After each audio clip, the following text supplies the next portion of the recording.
тиркелмелер менен анын ичинде бийлик болобу. Бүгүн 23 ноябрь күнү Бишкек шаарында Новотель мейманканасында Кыргыз Республикасынын Жогорку Кеңешинин депутаттарын шайлоо алдындагы кеңешмеге Кыргыз Республикасынын коомдук саясий, социалдык, экономикалык жана руханий идеологиялык өнүгүү багыты жөнүндө Кыргыз Республикасынын мамлекеттик катчысы Сүйүнбек Касманбетовдун катышуусу менен саясий серепчилер, илимий чыгармачылык чөйрөнүн өкүлдөрү, саясий туруктуулук өнүгүүнүн негизги шарты деген темада Чечтөбө коомдук илимий баарлашуу форумунун биринчи отуруму өткөрүлдү. Бүгүнкү жасалып аткан иш-чара ушул бизде азыр бир чоң саясий кампания жүрүп атат. Бул жаңы Жогорку Кеңештин жаңы курамын шайлоо боюнча мына ушул убакка чейинки бизде болуп келген опур-топурлардын бардыгы ушу шайлоодун айынан чыккан. Себеби шайлоолор бурмаланган, адилетсиз өткөн, акча таратуулар болгон, ачык эле мындай акча таратып элди сатып алып, ушу добушту сатып алуу иштери жүргүзүлгөн. Мына ошого байланыштуу элдин чыдамы кетип, ошо 3 жолу бир өзүнүн эркин көрсөтүп, бийликке карата болгон мамилесин көрсөтүшкөн да. Мына бул жолу азыркы ушу президентибиз Садыр Жапаров абдан жакшы иш-чараларды колдонуп атат, демилге көтөрүп атат.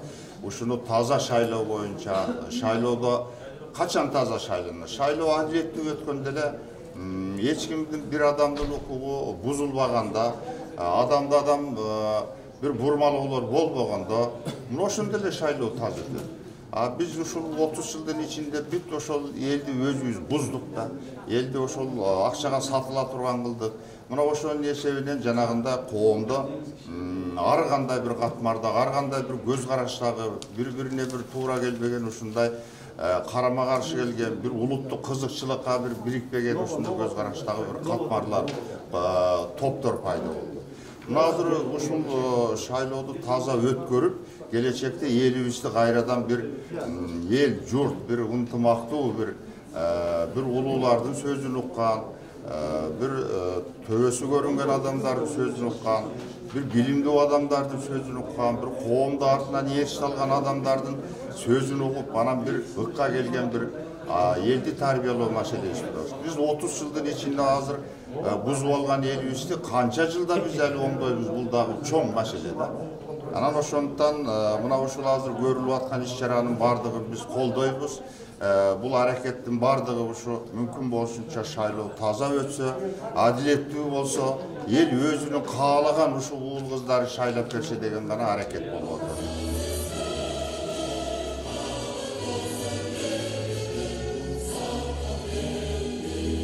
Чечтөбө коомдук илимий баарлашуу форумунун расмий ачылышы саат 10:00-дө Кыргыз Республикасынын гимни менен башталып, алгачкы сөздү Кыргыз Республикасынын мамлекеттик катчысы Сүйүнбек Касманбетов сүйлөдү.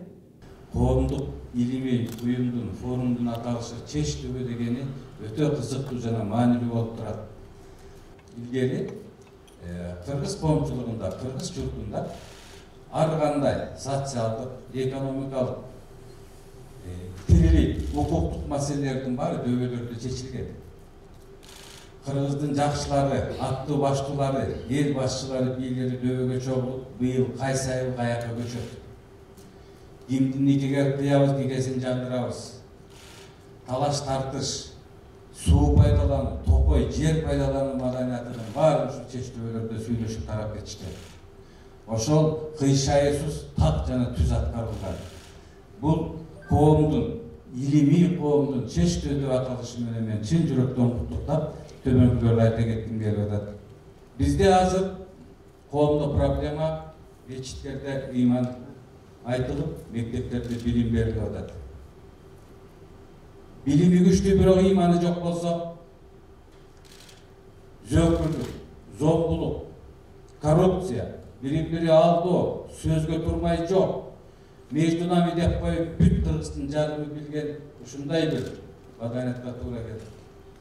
Ыйманы болуп, билими жок болсо, ал сөз ылдый эле жакта, күчүнө жетпейт, кадырына, баркына жетпейт. Ал канатсыз куштай болуп көрүнөт. Ыйман менен билим бириккен кезде гана ушу атырылып көккө учуп чыгат. Бир куштун эки канатындай болот. Мына ушундай дооруга же ушундай саясатка жетише алсак, бизде күчтүү коомдук, күчтүү адамдардын дойымын күчтүү мамлекеттүүлүктү түзө алабыз деген пикирди айткым келип атат. Кыргызчылыктын кыйын күнгө кабылганда айдаңгыда жигиттер чабылганга деп биздин акындарыбыз бекер жазбайт. Мына ушундай коом, ушундай эл, ушундай мүнөзүбүз менен кылымдар бою жоголуп кетпей маданиятты сактап, мына Кыргызстанда 3 миллион деген эле кыргыз барбыз. Анын миллиону чыгып кетти. 2,5 миллион ел жашап атабыз, таза Кыргызда. Башка улуттар менен 6 миллиондун тегерегиндебиз. Ушул калп ушул күнгө чейин оонун жерин желбиретип турат. Канча миллиондогон элдер бар. 1 чарчы метр жери жок. Жериги жок, герби жок. Биз Кудайдын кулагыбыз үчүн жараткан жакшы көргөн эл экенбиз. Ушул ыймандуулугубузду, тазалыгыбызды сактап, ушул адат салтыбызды эч качан жоготпой, өнүгө берсек, оңоло турган коом бирин-бири табалап, бирин-бири тамашалап, биринин жаманын, биринин кемчилигин чукулап айтып, жарыялап турат. Шайлоо боюнча айталы. Биринчи жолу Кыргызстанда биз президенттик шайлоону тандап алдык. Бизге ушундай бийлик керек экенди.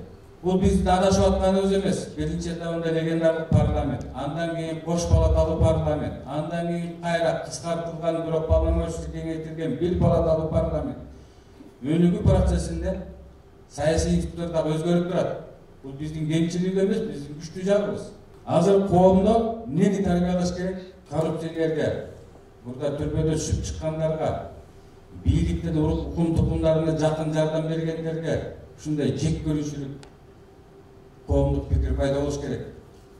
Allah'a mene salamlaşma koyuş gerek. Nizamlar jakşı kişilerge yazılır, jaman kişilerge yazılır. Tertipti buzganlarga yazılır. Nizamlılıkты biyik tutuşumuz gerek.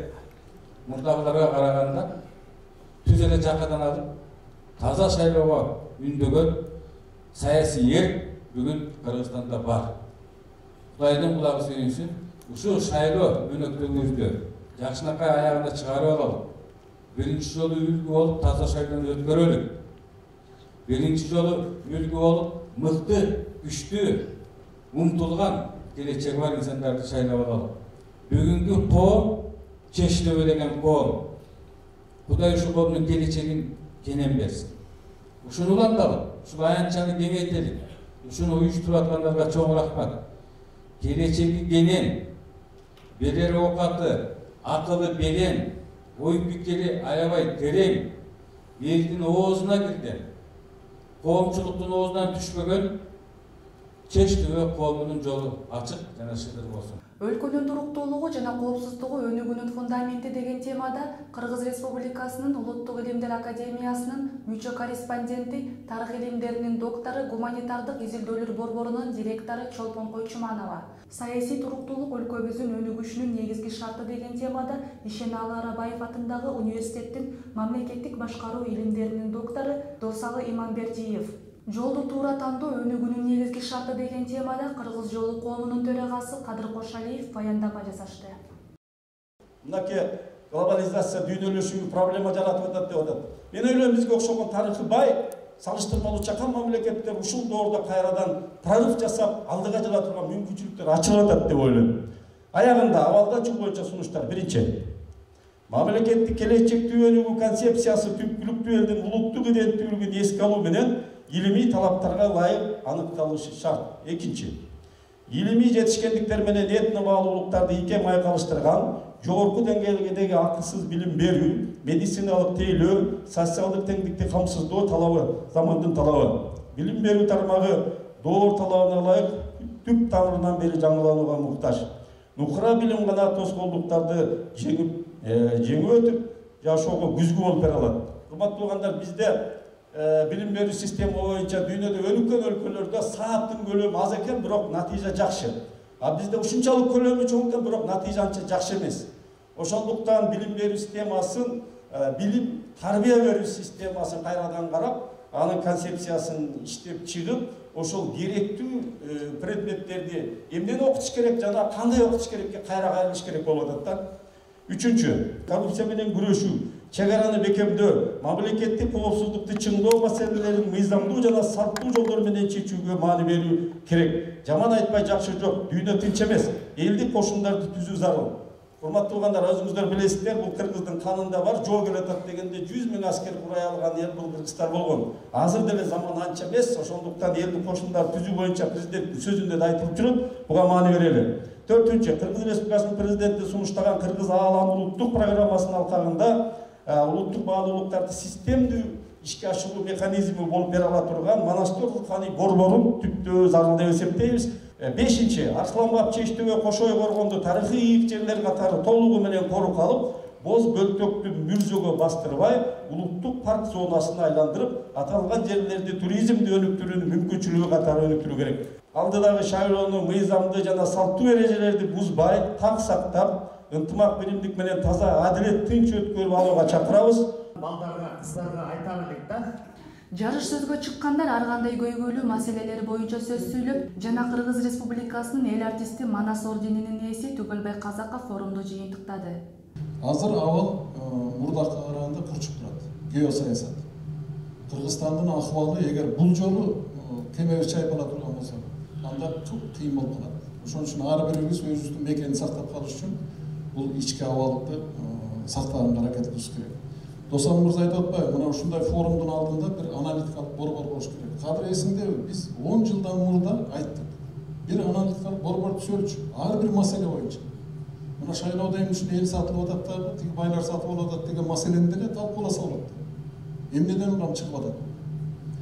Ошондой бир аналитикалык борбор түзсөк, окумуштуулар катышкыла, эстүү баштуу адамдар мына Зайнеди мырза сыяктуу, мына сиздер сыяктуу тажрыйбалуу адамдар катышсын дагы, ошолор өлкөдө болуп аткан окуяларды алдын ала анализдеп, анан башка өлкөлөрдө кандай болгон, ошолордун тажрыйбасы менен туура жолго түшүп кеткенге аракет кылып турганга жакшы. Биз айтып атпайбызбы, мына коррупцияны токтотуш керек, тигин токтотуш керек, муну токтотуш керек. Ал кантип токтойт?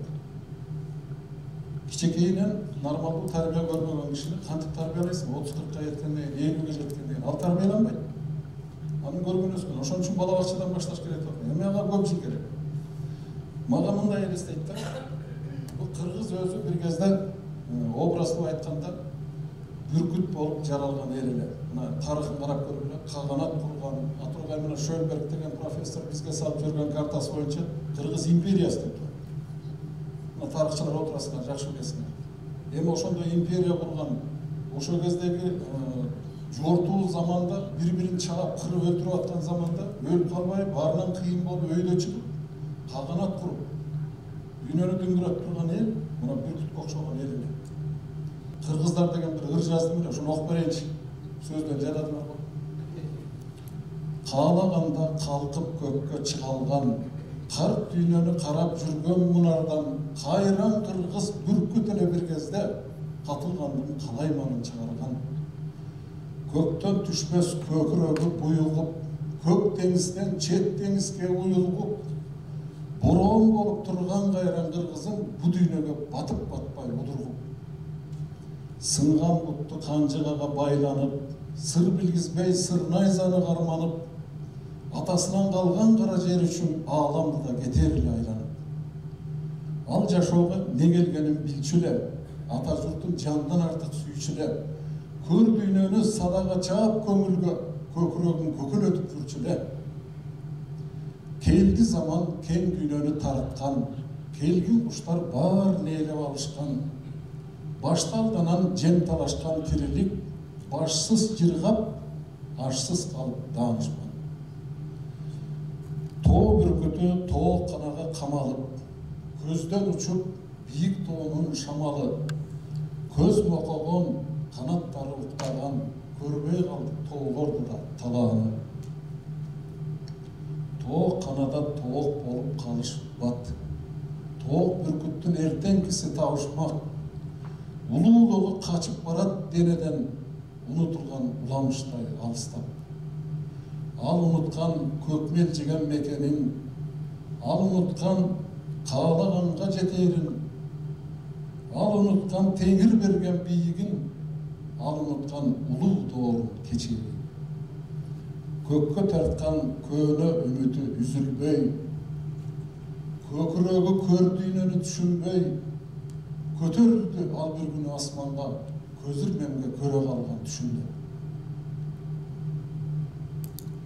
ушул түшүн өңгө айлантчы жараткан, келсин заман кең Кыргызга таң аткан, bir бүркүттү көрүп өлсөм арман жок, бийигине кайтып кетип бараткан. Bir бүркүттү көрүп өлсөм арман жок, бийигине кайтып кетип бараткан. Ар кандай сунуштар менен биригип, Чечтөбү Баарлашуу форуму өз ишин жыйынтыктады. Элибиз үчүн кызмат кылалы. Форумдун ишине ийгилик каалайбыз.